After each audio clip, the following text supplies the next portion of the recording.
Halo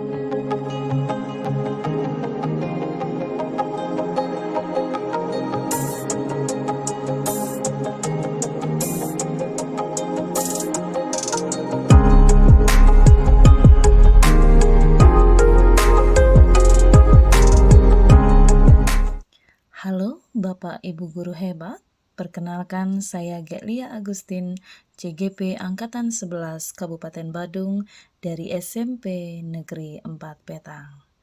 Berikut adalah aksi nyata modul 1.4 tentang budaya positif. Baik, mohon izin yang terhormat Ibu Kepala SMP Negeri 4 Petang, Bapak Ibu Kaur, serta Bapak Ibu Guru yang sudah menyempatkan waktunya untuk hadir di sini. Sebelumnya izinkan saya menyampaikan puji syukur karena atas anugerah beliaulah kita dapat berkumpul pada hari ini dengan keadaan sehat, dengan mengaturkan panganjaan. Om Swastiastu. Baik, selamat siang Bapak Ibu Guru hebat. Jadi pada kesempatan ini izinkan saya menyampaikan, mengimbaskan apa yang sudah saya pelajari dalam pendidikan saya mengikuti calon guru penggerak mengenai implementasi konsep pemahaman dan penerapan budaya positif. Ya, jadi di dalam penerapan budaya positif ini ada 6 modul atau 6 materi yang saya pelajari yang akan saya lepaskan kepada Bapak Ibu Guru hebat semuanya. Baik, sebagai awal pertemuan kita pada hari ini, saya ingin bertanya nih kepada Bapak Ibu Guru hebat, apa sih yang ada dalam pikiran Bapak Ibu saat mendengar tentang budaya positif? Saya harapkan di sini ada yang ingin menyampaikan apa sih isi pikirannya tentang budaya positif. Mungkin siapa yang mau menyampaikan pendapatnya, saya persilakan. Iya, silakan Bu Guru. Baik, terima kasih sebelumnya. Menurut saya budaya positif itu tentang nilai-nilai atau keyakinan-keyakinan yang berpusat pada murid, sehingga murid itu bisa berkembang nilai-nilainya itu di sekolah. Baik. Iya, baik. Terima kasih kepada Guru Intan ya. Kita kasih aplaus dulu Guru Intan tentang budaya positif. Ada lagi mungkin yang ingin menambahkan atau berbeda pendapat nih? Pendapat saya seperti ini, saya persilakan. Benar?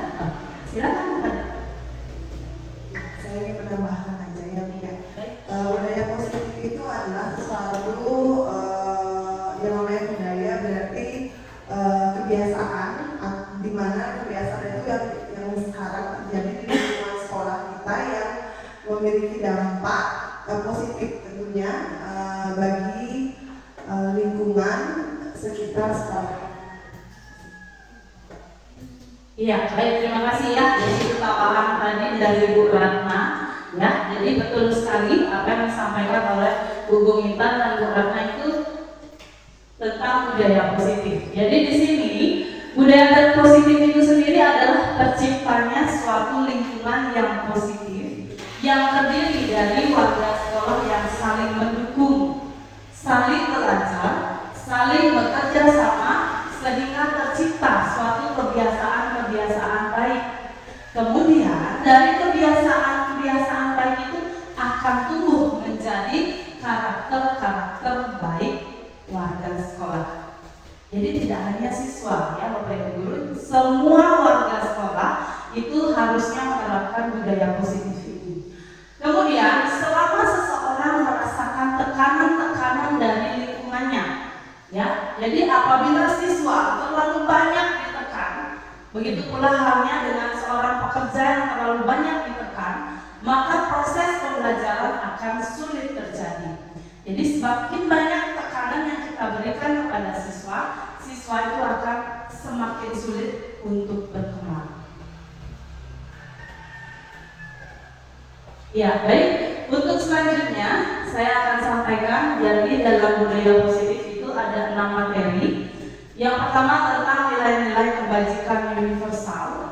Kemudian tentang teori motivasi, hukuman, dan penghargaan restitusi. Kemudian tentang keyakinan kelas, kebutuhan dasar manusia dan dunia berkualitas, 5 posisi kontrol guru, dan segitiga restitusi. Jadi ada 6 materi dalam budaya positif. Ya, yang pertama adalah tentang nilai-nilai kebajikan universal. Jadi nilai kebajikan itu adalah sikap positif setiap manusia ya. Jadi setiap manusia pasti memiliki nilai kebajikannya yang berbeda-beda mungkin ya. Kemudian dari sifat positif itu terdapat tujuan mulia yang ingin dicapai oleh setiap individu. Nilai-nilai tersebut bersifat universal, jadi dapat berubah seiring waktu.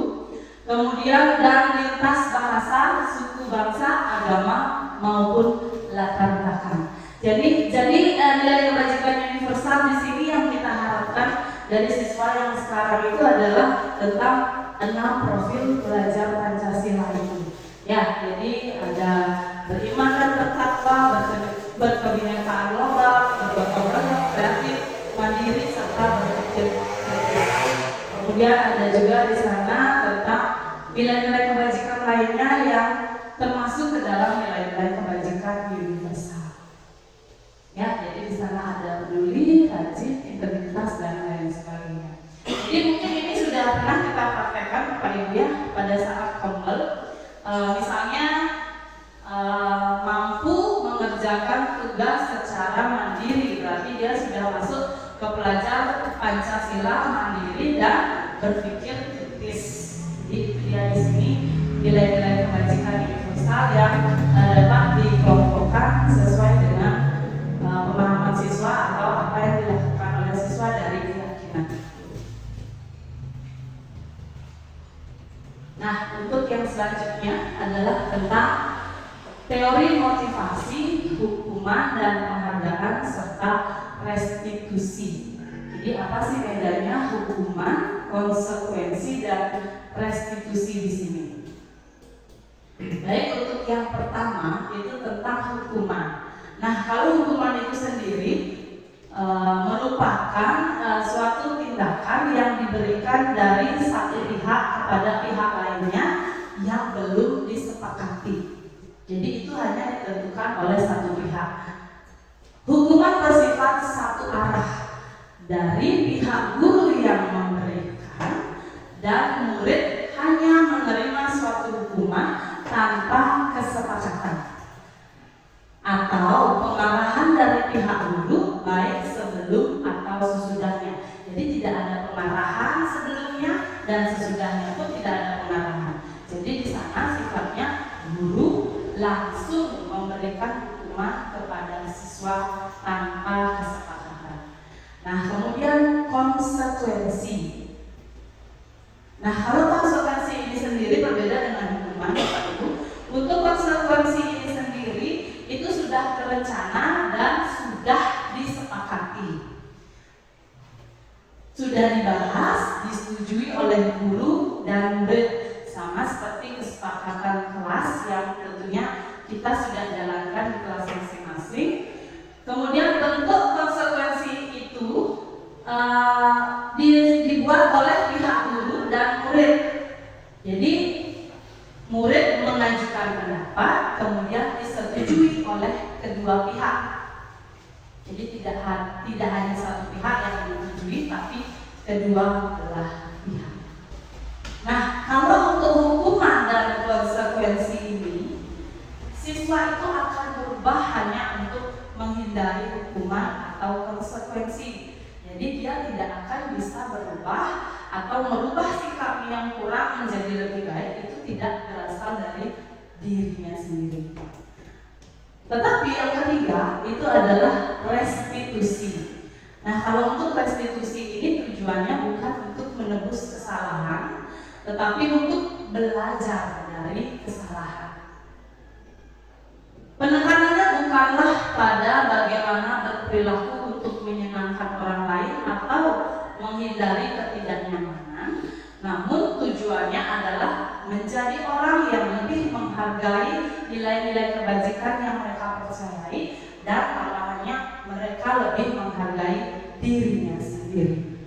Jadi dalam restitusi ini guru diharapkan mampu membimbing murid atau mengarahkan murid yang pertama menyadari kesalahannya, kemudian mengingatkan lagi keyakinan apa yang sudah dibuat dan apa yang harus dilakukan ke depannya.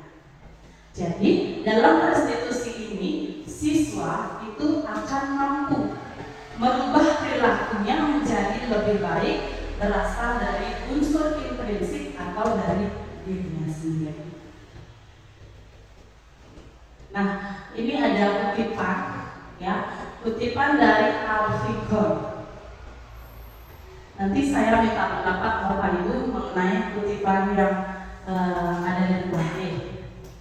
Saat kita berulang kali menjanjikan hadiah kepada anak-anak agar berperilaku bertanggung jawab, atau kepada seseorang murid agar mempelajari sesuatu yang baru, atau kepada seorang karyawan agar melakukan pekerjaan yang berkualitas, kita sedang berasumsi mereka tidak dapat melakukannya atau mereka tidak akan memilih untuk melakukannya.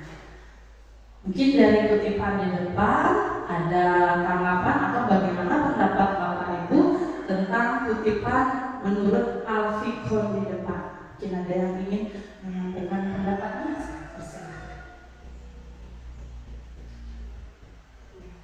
Baik, silakan bukan dari. Baik, terima kasih.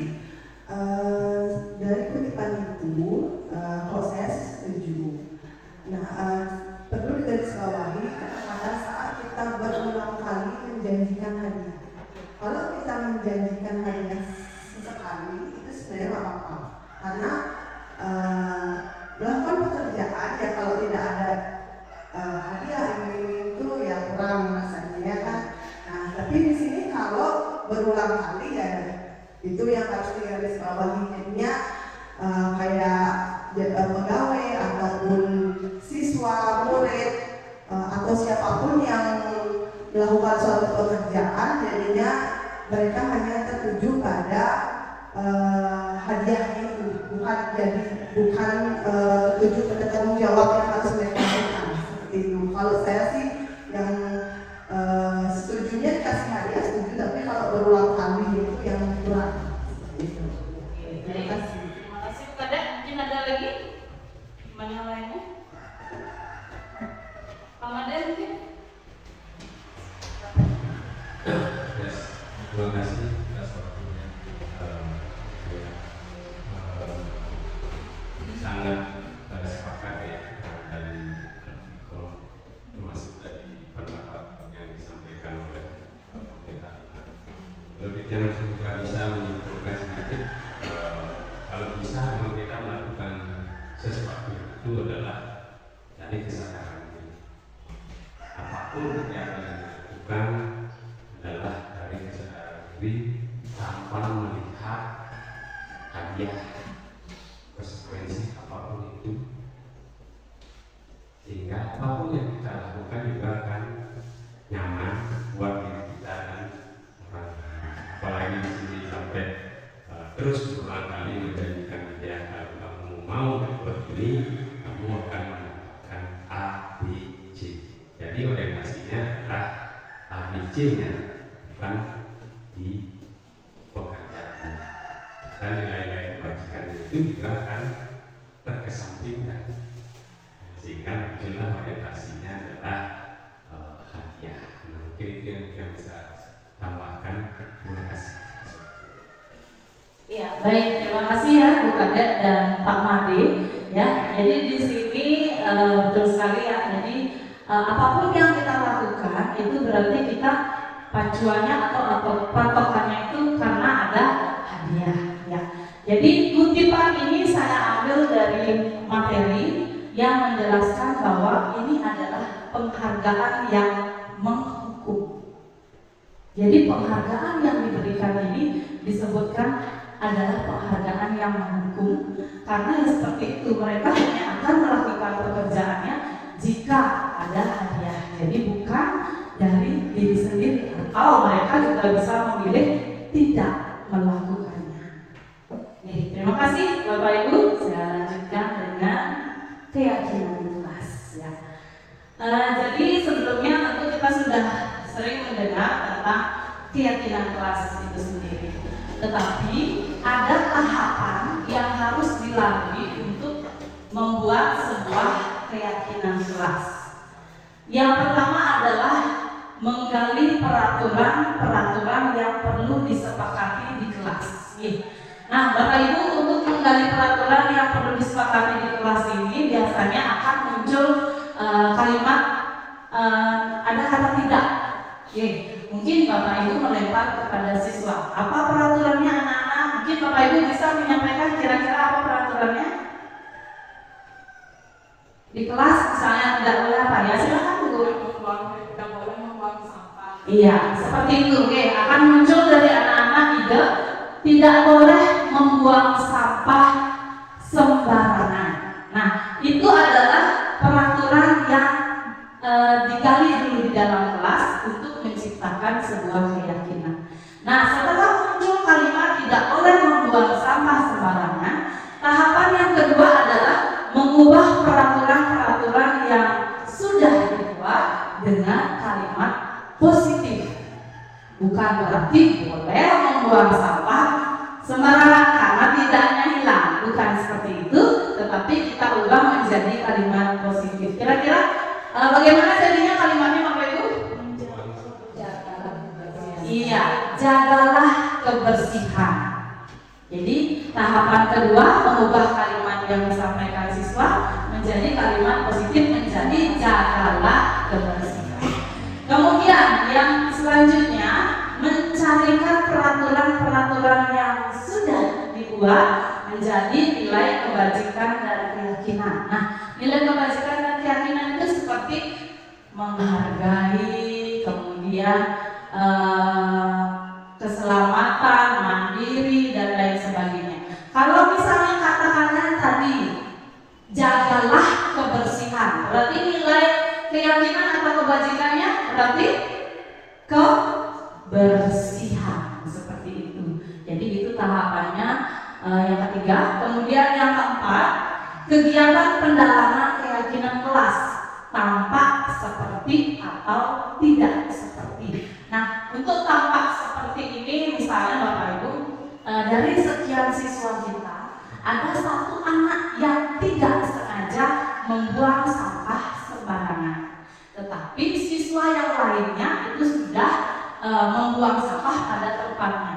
Berarti itu tampak seperti seluruh siswa kita sudah menjaga kebersihan. Walaupun ada sebagian kecil mungkin anak-anak yang sempat lupa membuang sampah pada tempatnya. Seperti itu Bapak Ibu.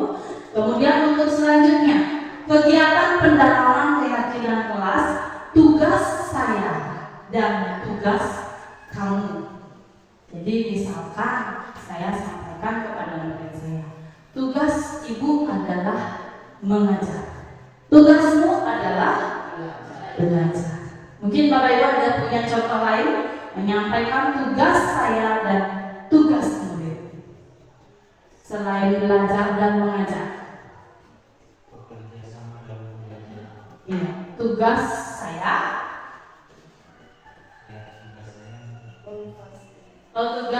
Tugas saya menghargai. Ya, sekarang Bapak Ibu mungkin siapa yang punya contoh yang berbeda, bisa saja lainnya pada yang lain. Tugas saya memantau kamu bekerja. Tugas siswa bekerja dengan baik. Ya, seperti itu. Urai mungkin.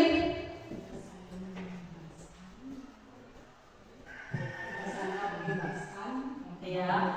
Saya yang melaksanakan. Oh gitu ya. Silakan tutup. Contohnya misalkan tugas guru berarti saya yang mengimbaskan dan tugas murid saya yang melaksanakan. Iya, luar biasa. biasa sekali Bu Guru. Oke. Jadi oke, sesuai dengan kegiatan pendalaman keyakinan kelas, jadi kita buat siswa paham apa tugasmu dan tugasku. Ya, jadi seperti itu contohnya. Nah, selanjutnya adalah kebutuhan dasar manusia dan dunia berkualitas. Ya, jadi sebenarnya ada 5 nih Bapak Ibu kebutuhan dasar manusia yang harus dipenuhi dan untuk menciptakan dunia yang berkualitas. Ketika kita mendapatkan apa yang kita inginkan, sebetulnya saat itu kita sedang memenuhi satu atau lebih dari satu kebutuhan dasar kita, yaitu kebutuhan untuk bertahan hidup atau survival, kemudian kasih sayang dan rasa diterima, love and belonging, kemudian kebebasan atau freedom, kemudian kesenangan fun, dan penguasaan atau power. Ketika seorang murid melakukan suatu perbuatan yang bertentangan dengan nilai-nilai kebajikan atau melanggar peraturan, hal itu sebenarnya karena mereka gagal memenuhi kebutuhan dasar mereka. Jadi apabila kelima kebutuhan dasar mereka ini gagal dipenuhi, mungkin di lingkungan keluarga, siswa kita akan berusaha memenuhinya di lingkungan sekolah. Jadi di lingkungan sekolah mungkin dengan bapak yang gurunya atau dengan teman-temannya. Oke, sekarang saya minta bapak yang guru coba tebak kalau misalnya ada percakapan seperti di depan ada 5, ya. Penguasaan apa yang ingin dipenuhi oleh siswa? Nah, untuk penguasaannya sudah ada di bawah, bagian bawah. Kebutuhan dasarnya ada penguasaan, ada kasih sayang, kesenangan, kebebasan, dan bertahan hidup. Baik, untuk yang pertama dulu. Untuk yang pertama, ibu guru tidak memperhatikanku, padahal rambutku baru. Penguasaan. Oke, blok utara penguasaan. Ya, blok sini kasih sayang. Blok belakang kasih sayang. Oke, 2 berbanding 1. Kita kunci kasih sayang dulu ya. Nomor 1 kasih sayang. Nomor 2, aku sebel, gambarku tidak rapi. Malah ibu guru nunjukin ke teman-temanku di depan kelas. Penguasaan. Oke, blok utara penguasaan lagi. Tapi penguasaan. Oke, penguasaan. Yang nomor 1 kasih sayang dan penguasaan. Kemudian yang nomor 3, aku senang main kejar-kejaran dengan ibu guru. Seru. Hah? Kesenangan, udah kasih sayang. Yang nomor 3 sama sekali. Aku senang main kejar-kejaran. Oh, kesenangan. Kesenangan. Oke, nomor 3 kesenangan. Kemudian nomor 4, aku hebat kan bisa bikin ibu guru kejar aku. Penguasaan. Pak Kade? Pak Kade kasih sayang lagi? Tidak. Oke. Kebebasan, penguasaan.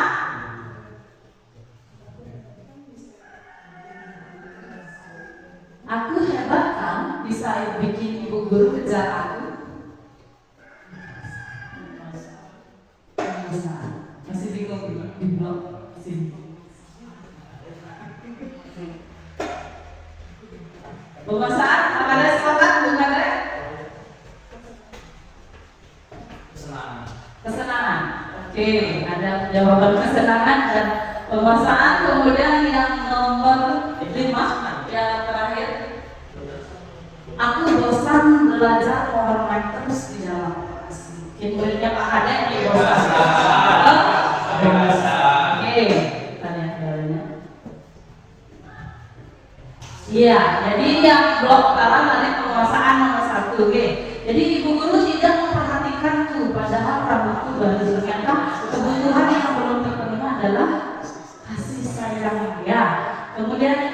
aku sebel gambarku tidak rapi, maka ibu guru nunjukin ke teman-teman tuh di depan kelas. Jadi penguasaan, karena dia tidak bisa menguasai gurunya agar tidak memperlihatkan gambarnya. Kemudian kesenangan, aku senang main kejar-kejaran dengan ibu guru sebelum. Kemudian yang keempat, aku hebat kan bisa bikin ibu guru kejar aku penguasaan. Tadi kakaknya jawabnya kesenangan. Gitu. Kemudian yang terakhir, aku bosan belajar mewarnai terus di dalam kelas. Ya, itu adalah kebutuhan atau kebutuhan kebebasan yang belum terpenuhi oleh siswa. Baik, terima kasih Bapak Ibu. Saya lanjutkan. Nah, yang ini adalah 5 posisi kontrol guru.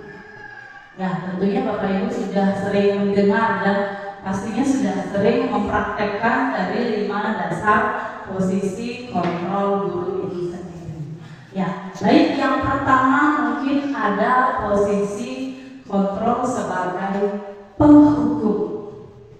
Mungkin antara Bapak Ibu ada yang mencontohkan bagaimana sih seorang guru yang sedang dalam posisi kontrol penghukum.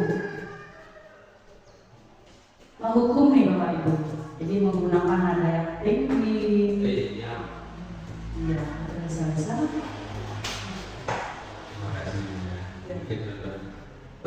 Ya. Ya, hei, diam. Ya, itu untuk siswa yang sedang mungkin ribut saat kita menjelaskan. Ya, baik Bapak Ibu. Jadi untuk posisi kontrol penghukum itu sendiri biasanya memang menggunakan nada yang tinggi, kemudian memberikan hukuman hanya seperti yang tadi saya jelaskan sebelumnya, hanya dari satu pihak. Jadi terserah guru mau memberikan hukuman apa pada saat itu. Siswa tidak akan tahu dia akan dihukum seperti apa. Kemudian posisi kontrol penghukum ini berdampak pada siswa. Di antaranya siswa akan menjadi sangat marah. Kemudian siswa akan menjadi malu karena biasanya kalau penghukum ini menghukum siswa itu di depan siswa yang lain. Kemudian yang paling buruk nih Bapak Ibu, siswa itu akan menyimpan rasa dendam kepada gurunya yang mungkin akan diingat sampai nanti siswa itu bertambah usianya, semakin bertambah dan dewasa, pasti akan selalu diingat jika terlalu keras memberikan hukuman saat itu. Kemudian untuk yang kedua yaitu membuat rasa bersalah. Jadi posisi kontrol guru membuat rasa bersalah itu sendiri tidak menggunakan nada tinggi, tetapi menggunakan nada yang sangat lembut. Misalkan, ayolah nak, kamu tidak kasihan sama ibu. Misalkan lagi, kenapa kamu seperti itu nak? Apa kamu tidak kasihan dengan orang tuamu di rumah? Ya, jadi itu adalah posisi kontrol pembuat rasa bersalah, di mana apa yang kita sampaikan atau kita tanyakan kepada siswa akan membuat siswa merasa sedih dan merasa sangat bersalah, kemudian merasa dipojokkan. Nah, kalau kita ada di posisi kontrol pembuat rasa bersalah ini, kemungkinan dampak bagi siswanya itu akan turun rasa percaya dirinya, karena dia akan takut melakukan sesuatu yang kembali menyakiti baik itu gurunya ataupun orang tua. Kemudian yang selanjutnya adalah posisi kontrol sebagai teman. Jadi posisi kontrol sebagai teman ini, guru akan memposisikan diri atau melakukan percakapan pada siswa selayaknya seorang teman. Ayolah Hadi, kok kamu gitu sih? Ya sudah, duduk dulu sana, nanti bapak yang bantu. Ya, jadi bagaimana dia seorang guru akan berbicara layaknya dengan temannya, bukan dengan siswanya. Walaupun misalnya siswa itu saat itu melakukan suatu kesalahan. Jadi di sini dampaknya bagi siswa tersebut akan selalu merasa bahwa guru yang bersangkutan akan terus Jadi saat dia mencari kesalahan, membuat kesalahan, dia akan mencari guru itu yang menganggapnya sebagai teman. Sehingga dampaknya bagi siswa tidak akan mandiri. Kemudian siswa juga akan lebih nyaman bercerita hanya dengan guru tersebut. Dengan guru lain tidak, karena siswa menganggap guru tersebut bisa menjadi teman untuk saya. Begitu. Dan di saat nanti, misalnya suatu ketika dia melakukan pelanggaran, kemudian guru yang bersangkutan tidak ditekan, dia akan kebingungan di sana. Jadi dia akan menjadi siswa yang tidak mandiri. Nah, untuk selanjutnya sebagai pemantau. Nah, kalau untuk pemantau itu sendiri, guru itu bersikap sesuai dengan konsekuensi. Apa yang kamu lakukan? Misalnya, saya lupa membawa baju olahraga. Lalu konsekuensinya apa? Saya harus berlari keliling lapangan. Jadi konsekuensi itu sudah disepakati ya Bapak Ibu ya. Jadi guru akan tetap melakukan konsekuensi itu. Jadi siswa akan tetap diminta untuk melakukan konsekuensi yang sudah disepakati. Mungkin konsekuensi lainnya, saya lupa membawa baju olahraga Bu. Lalu konsekuensinya apa? Saya harus menyalin tugas. Saya harus menyalin tugas sementara teman-teman saya mencari nilai praktek. Jadi guru akan tetap memberikan konsekuensi tersebut kepada siswanya. Nah, yang terakhir itu adalah posisi kontrol sebagai manajer. Jadi dari kelima posisi kontrol guru ini sendiri, penghukum, pembuat rasa bersalah, teman dan pemantau itu posisi yang paling diharapkan bisa dilakukan oleh seorang guru adalah sebagai manajer dengan menerapkan segitiga restitusi. Jadi posisi guru sebagai manajer di sini akan membantu siswa menyadari kesalahannya, kemudian mencari solusinya sendiri dan melakukan hal yang lebih baik lagi ke depannya dari kesadarannya sendiri. Nah, diharapkan semua guru mampu memposisikan diri sebagai manajer ini untuk menciptakan siswa yang mampu memecahkan masalahnya sendiri. Nah, baik Bapak Ibu, itu adalah 5 posisi kontrol guru. Mungkin Bapak Ibu, saya akan melempar kepada Bapak Ibu, posisi kontrol yang mana saja sih yang belum pernah Bapak Ibu terapkan sebagai atau selama menjadi seorang guru? Mungkin Bu Santi mau menyampaikan pendapatnya, silakan.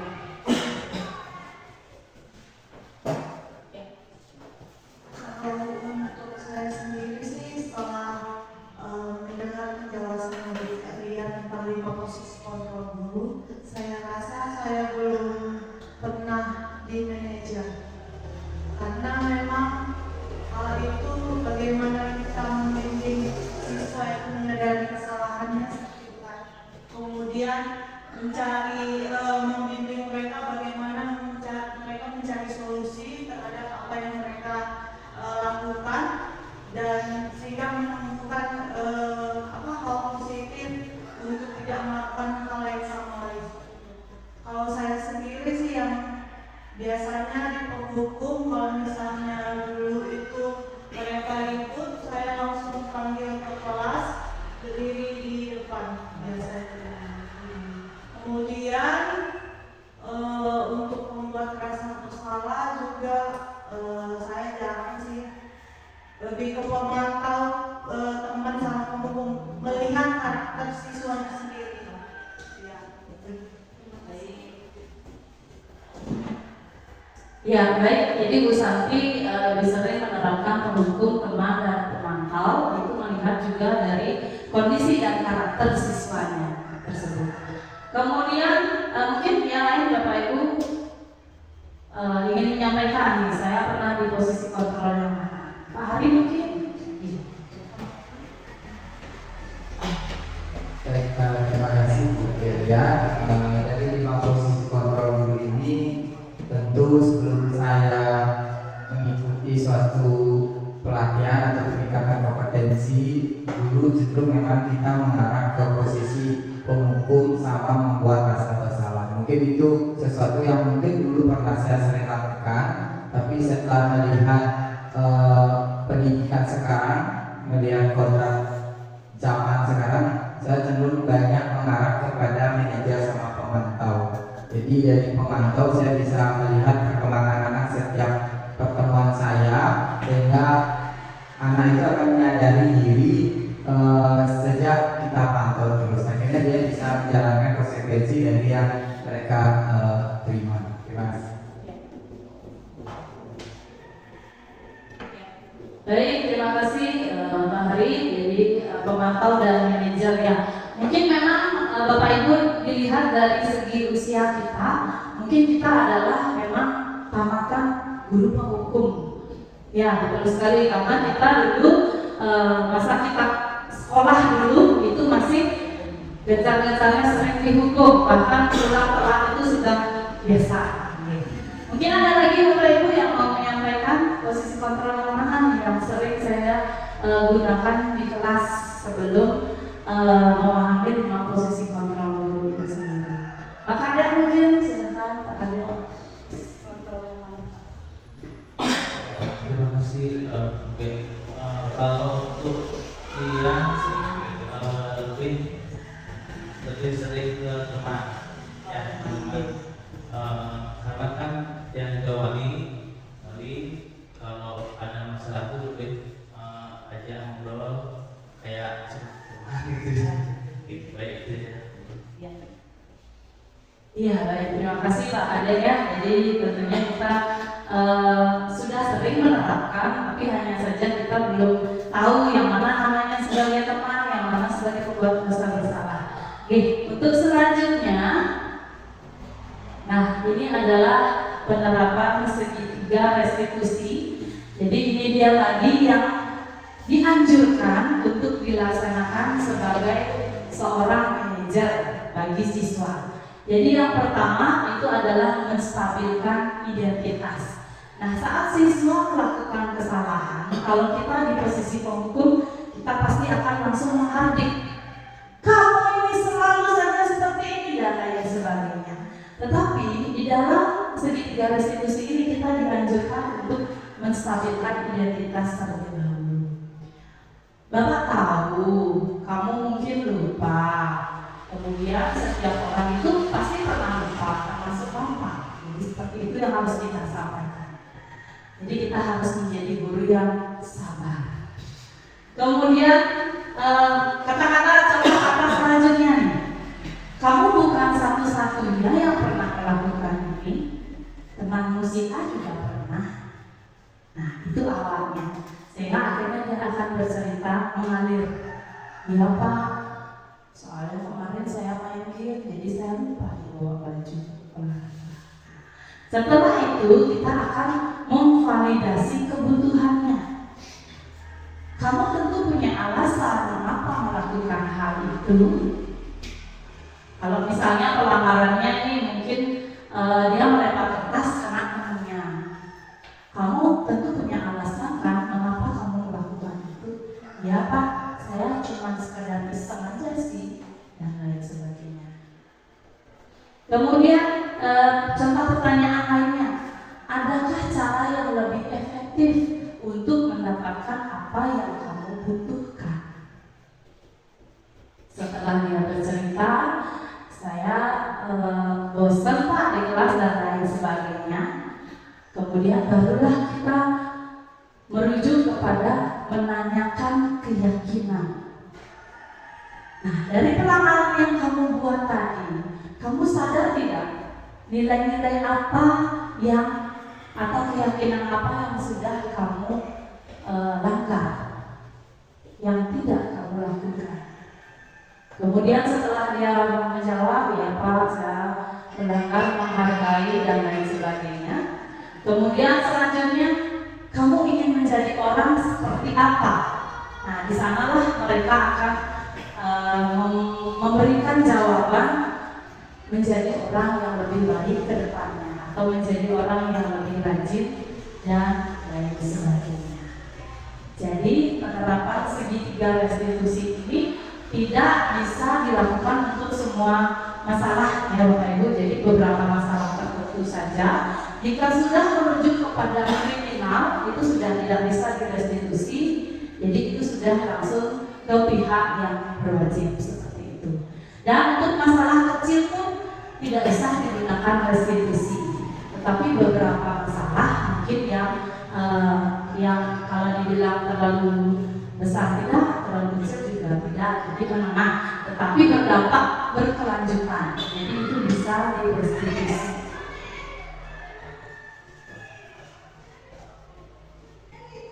Oke, jadi mungkin di sini Bapak Ibu guru juga yakin atau paham bahwa kondisi kita tidak selamanya bisa.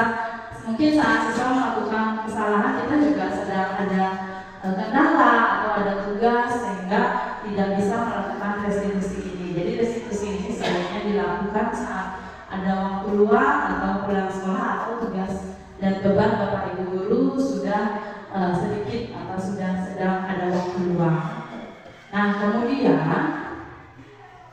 berikut ada 2 kasus ya Bapak Ibu. Jadi di sini ada 2 kasus yang mungkin nanti Bapak Ibu akan saya minta mengklasifikasikan ini 2 kasus ini yang di atas termasuk posisi kontrol yang mana dan yang di bawah posisi kontrol yang mana. Akan saya bacakan kalau kurang jelas nih.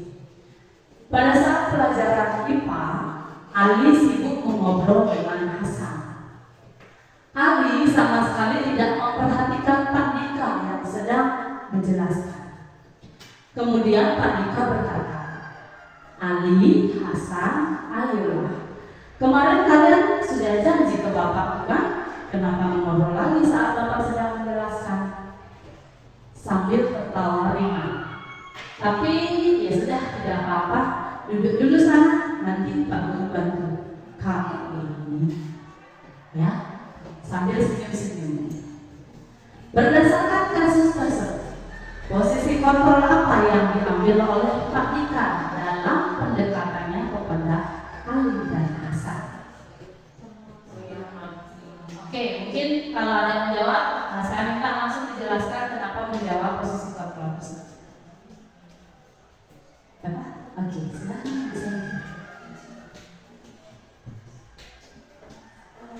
Terima kasih. Kalau menurut saya dari kasus pertama ini, guru sebagai teman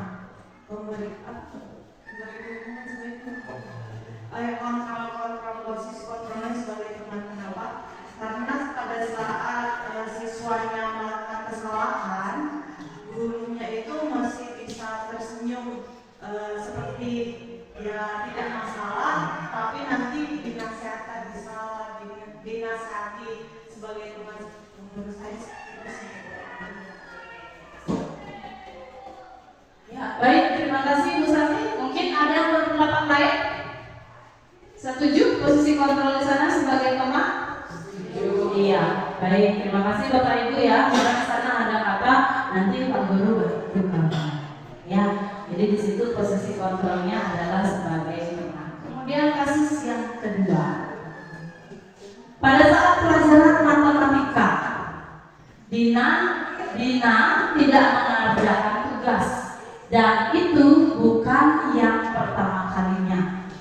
Hal itu membuat Bu Intan kesal. Lalu berkata, Dina, kamu selalu saja lupa membuat tugas. Ibu tidak mengerti apa saja kamu ingat. Oh, sorry, salah. Ibu tidak mengerti apa saja yang kamu ingat sebagai siswa. Sekarang kamu buat semua tugas yang belum kamu kerjakan di luar. Dari kasus tersebut, posisi kontrol apa yang diambil oleh Bu Intan? Mungkin Bu Intan yang mau menjawab.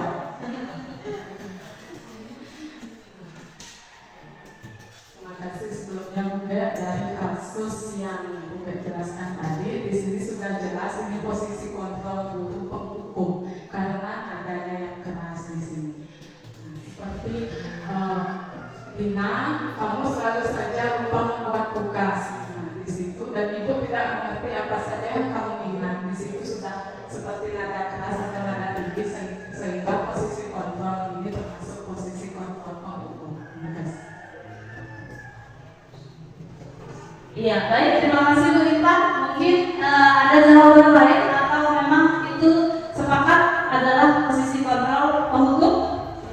Iya, baik. Ya, jadi memang itu penghukum karena nadanya tinggi seperti yang sudah dijelaskan oleh Bu Intan.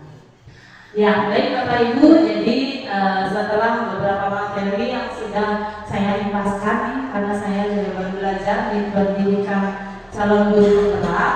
Jadi ini beberapa dokumentasi implementasi keyakinan kelas yang sudah saya lakukan di kelas ya. Jadi di sini terlihat yang pertama itu adalah menggali peraturan, itu siswa mengangkat tangan, mengajukan pendapatnya, kemudian konsekuensinya juga di bawah. Kemudian setelah itu disepakati, saya print Bapak Ibu. Kemudian saya ajak anak-anak untuk cap jempol ya, jempol merah. Jadi saya ajak anak-anak jempol sebagai tanda bahwa mereka sudah menyetujui keyakinan atau kesepakatan kelas yang dibuat. Saya rasa Bapak Ibu semua sudah melakukan ini, hanya saja caranya berbeda-beda. Mungkin ada yang menggunakan mentimeter atau menggunakan pandan dan lain sebagainya. Jadi ini yang sudah pernah saya praktekkan dalam kelas. Oke, kemudian selanjutnya implementasi budaya positif menjadi teladan bagi siswa. Jadi di video ini Bapak Ibu, saat itu siswa sedang melakukan kegiatan mengamplas meja. Nah, kemudian ada beberapa siswa yang mengalami kesulitan. Karena pulpen dan bekas-bekas teks itu susah hilangnya. Nah, karena saya merasa masa susah, kemudian saya itu mencoba karena memang dengan pinggan itu yang bisa hilang itu hanya pemutih saja. Untuk pulpennya tidak bisa dihilangkan. Nah, kemudian di sini juga, jadi diharapkan kita sebagai seorang guru, sebagai pemimpin pembelajaran di dalam kelas, tidak hanya bisa memberi contoh, tetapi bagaimana kita bisa menjadi teladan, siswa untuk melakukan budaya positif itu sendiri. Jadi ini videonya adalah mengecat. Jadi setelah kelas itu, kemudian dicat oleh siswa, kemudian di sana terlihat bu gurunya juga ikut mengecat dan ada Bu Sakti juga di sebelahnya tapi tidak tertangkap kamera. Ya, jadi bagaimana kita tidak hanya memberi contoh, kamu loh harusnya datang tepat waktu, tapi kita juga menjadi teladan, kita datang tepat waktu. Kemudian kamu gini loh caranya ngecat nih oleh salah hanya teori maksudnya. Jadi kita bisa menjadi teladan bagi siswa sehingga siswa akan dengan sendirinya mengikuti bagaimana perilaku gurunya. Ya, ini juga sempat saya ikut coba ngecek di kelasnya itu. Kemudian ini adalah memberi contoh atau menjadi teladan siswa dalam kegiatan persiapan Hari Saraswati. Jadi bagaimana di sana kita bisa berkolaborasi, karena apapun kegiatan yang kita lakukan kita pasti harus berkolaborasi untuk meningkatkan atau mencapai tujuan yang diinginkan. Ya, jadi saya mengambil foto ini sebenarnya untuk tugas-tugas juga, ini Bapak Ibu sebagai dokumentasi yang saya simpan untuk tugas-tugas saya di CGP. Nah, ini juga. Jadi awalnya itu gudang itu seperti itu Bapak Ibu, jadi tidak bisa masuk karena waktu itu ada kegiatan pemindahan bangku dari gudang yang di bawah ke gudang di atas. Jadi di sana saya bersama Bu Bintang itu merapikan bangku, kemudian ada beberapa siswa kelas 8A dan 8B yang melihat kita bekerja berdua. Kemudian mereka datang, Bu, saya ngapain Bu? Mereka langsung ikut ambil tong sampah ya dan lain sebagainya. Pindahkan mejanya, kita bawa ke pinggir sehingga jadinya seperti yang di kanan bawah itu. Jadi mereka waktu itu memang tanpa disuruh datang mereka. Ini tidak semua 8A dan tidak semua 8B. Jadi ada beberapa 8A dan 8B yang ikut membantu saat itu. Ya, ini adalah praktek segitiga restitusi yang sudah saya lakukan, yang sudah saya coba lakukan kepada siswa. Selain untuk pemenuhan tugas juga sebagai mencoba bagaimana sih menjadi seorang manajer bagi siswa. Permisi Bu. Ya, silakan Magani. Magani, Ibu memanggil Magani ke sini karena tadi Ibu mendapat laporan dari guru matematika. Apa yang Magani lakukan hari ini? Saya tidak mengerjakan tugas. Tidak mengerjakan tugas matematika. Iya, Kenapa Magani tidak mengerjakan tugas? saya tidak mengerjakan tugas karena ada banyak kegiatan lain yang harus saya lakukan. Oh iya, jadi begitu ya. Ya, Ibu paham nak, banyak kesibukan yang kita lakukan, apalagi sebagai siswa, mungkin tidak hanya tugas matematika, tetapi banyak tugas lain. Tapi Magani paham tidak, kenapa mengerjakan tugas matematika itu penting? Karena itu membantu saya dalam belajar dan membantu saya untuk menjawab pada saat ulangan. Jadi begitu. Terus kemudian apa yang bisa Magani lakukan ke depannya agar Magani tidak lupa lagi atau tidak terlambat lagi mengumpulkan tugas matematika? Saya akan mengatur waktu dan jadwal agar saya bisa mengerjakan tugas lain dan juga tugas matematika. Jadi Magani akan mengatur jadwal. Oke, baik sekali. Tetapi kalau misalnya nih suatu saat Magani kejadian ini terulang lagi, apa yang akan Magani lakukan? Saya akan meminta bantuan kepada teman atau ibu untuk membantu saya dalam mengerjakan tugas. Iya, luar biasa sekali Magani ya. Jadi Magani melupakan tugas, kemudian Magani sekarang sudah mampu mencari solusinya sendiri. Kira-kira dari keyakinan kelas yang sudah kita buat bersama, pelanggaran yang Magani buat tadi atau yang Magani lakukan tadi itu sudah melanggar keyakinan kelas kita yang mana nak? Kita melanggar keyakinan dan kedisiplinan. Iya, kenapa kedisiplinan? Karena saya tidak mengerjakan tugas tepat waktu. Iya, Ibu percaya Magani, biasanya Magani tidak pernah seperti ini ya. Jadi Ibu percaya kesalahan yang Magani lakukan sekarang itu akan membuat Magani ke depannya menjadi siswa yang lebih disiplin lagi ya nak ya. Kemudian apa yang harus Magani lakukan sekarang kepada guru matematika? Saya akan meminta maaf dan bilang dan bilang kepada guru untuk akan mengumpulkan tugas menyusul. Oh, jadi begitu. Iya. Baik sekali Magani ya. Magani sudah bisa menyadari kesalahan Magani, kemudian Magani akan memperbaikinya dan melaporkan hal itu kepada guru matematika. Ya, terima kasih Magani ya. Semoga kejadian ini tidak terulang lagi. Terima kasih Bu Komisi. Iya. Jadi ceritanya di sini Magani ini lupa membuat tugas matematika karena tugas yang lainnya banyak. Ya, jadi di sini Magani bersedia atau mampu memecahkan masalah dengan menyusun jadwal. Kemudian saya tanya, kalau misalnya itu terulang lagi bagaimana? Kalau itu terulang lagi, saya akan langsung meminta maaf kepada guru karena ini sebelumnya dia sudah meminta maaf. Langsung melapor kepada guru bahwa saya lupa dan saya akan menerima konsekuensi. Jadi dia berjanji di sini dengan membuat jadwal dia akan berusaha menepati tugas-tugas, semua tugas tidak hanya matematika. Oke, baik Bapak Ibu, itulah yang sudah pernah saya implementasikan atau saya praktekkan tentang budaya positif. Mungkin Bapak Ibu mau menyampaikan hal lain terkait pengimpasan yang sudah saya sampaikan tentang 6 materi budaya positif. Saya persilakan. Silakan. Terima kasih Mbak.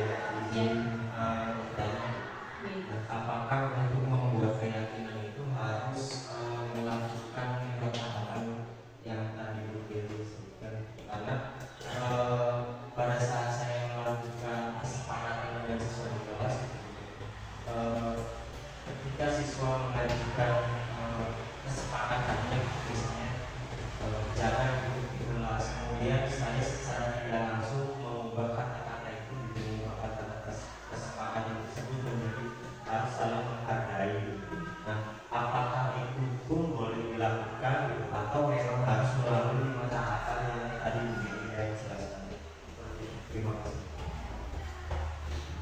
Ya, baik. Terima kasih pertanyaan dari Bapak Jasmanto.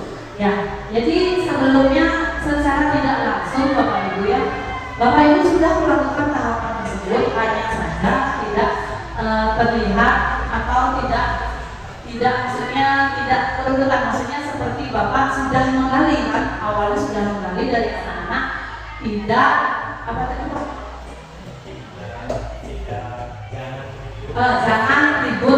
Jangan ribut saat jangan ribut di kelas. Kemudian Bapak mengubah langsung saling menghargai. Ya, kalau menurut saya sih tahapan itu idealnya seperti itu. Tentunya ya, idealnya seperti itu yang harus kita lakukan.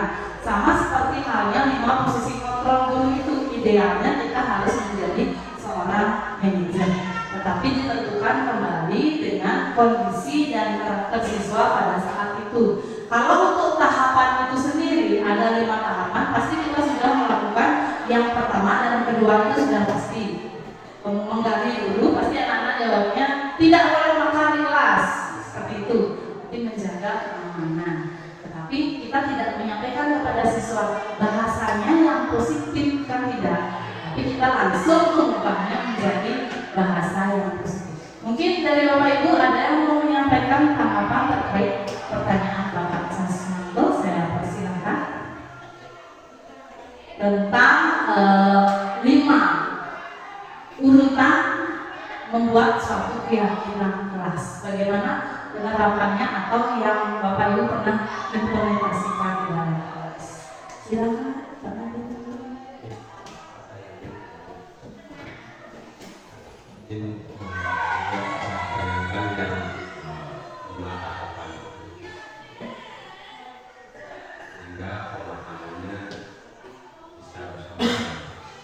Menggali pertama mungkin menggali peraturan yang perlu disepakati di kelas sebelum kita membuat keyakinan kelas. Itu sesuatu ada tertib sekolah. Nah dari sana siswa akan berpikir yang mana sih yang mau diangkat di kelas ini. Secara tidak langsung disampaikan oleh dia itu tahapannya sudah dilakukan. Jadi bisa saja ya walaupun tidak dalam waktu yang bersamaan kan begitu jadinya. Nah tahapan itu jelas sudah dilaksanakan sehingga begitu tadi mengarah langsung ke kalimat tersebut. Kalau pemahaman saya itu bisa saja kalau sehingga nanti betul mana saja yang akan disepakati kan poinnya di sana karena kita membuat suatu kesepakatan. Nah, karena yang paling ditekankan adalah bagaimana kita membuat kesepakatan antara siswa, termasuk juga nanti konsekuensi yang akan mungkin itu yang bisa digambarkan kemudian. Ya baik, terima kasih Pak Made ya. Jadi begitulah secara tidak langsung sebenarnya kita sudah melakukan, hanya saja kita tidak menyampaikan bahwa tahapan selanjutnya adalah A, B, C dan seterusnya. Mungkin Pak Ibu yang lain ada yang ingin menyampaikan kesannya nih setelah saya mengimbaskan tentang budaya positif tadi ada 6 poin. Mungkin saya minta Bapak Ibu menyampaikan pesannya atau kesannya setelah pengibasan yang saya sampaikan tadi. Mungkin 2 orang boleh saya persilakan.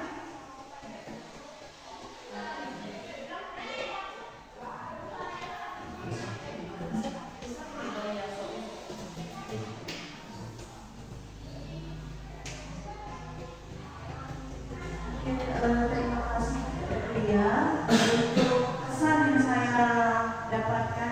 Saya sangat berterima kasih untuk pembahasannya ini karena memperluas pengetahuan saya terlebih dengan teori 5 kontrol masih ya. Ya, itu benar-benar membuka pikiran saya bagaimana dampak positif dan negatif dari setiap posisi kontrol guru yang diterapkan ke siswa. Jadi mulai saat ini mungkin saya belajar bagaimana menerapkan posisi sebagai manajer. Ya, baik, terima kasih Ibu Santi, terkesan sekali dengan 5 posisi kontrol guru. Mungkin Bapak Ibu yang lain saya minta satu orang lagi yang memberikan pesan dan kesan, saya persilakan.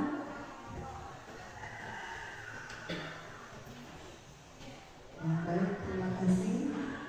Dari saya yang sangat terkesan dengan penyampaian budaya positif ya dari mereka, terutama yang di bagian sama kayak Bu Santi tentang 5 posisi kontrol guru, karena memang itulah yang kita alami sehari-hari ketika mengajar atau ketika membina siswa. Itu yang mungkin dari penjelasan tadi masih banyak sekali kekurangan saya sebagai guru dalam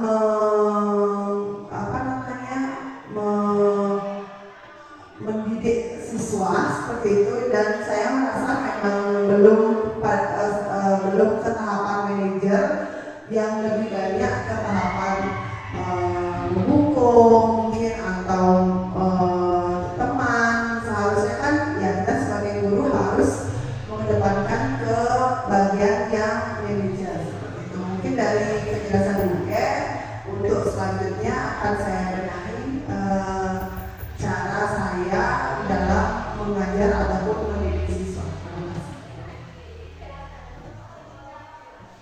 Baik, terima kasih Bu Kade, ya, terima kasih Bapak Ibu Guru atas waktunya hari ini. Ya, mungkin dari pembahasan tadi ada beberapa hal yang dapat saya simpulkan,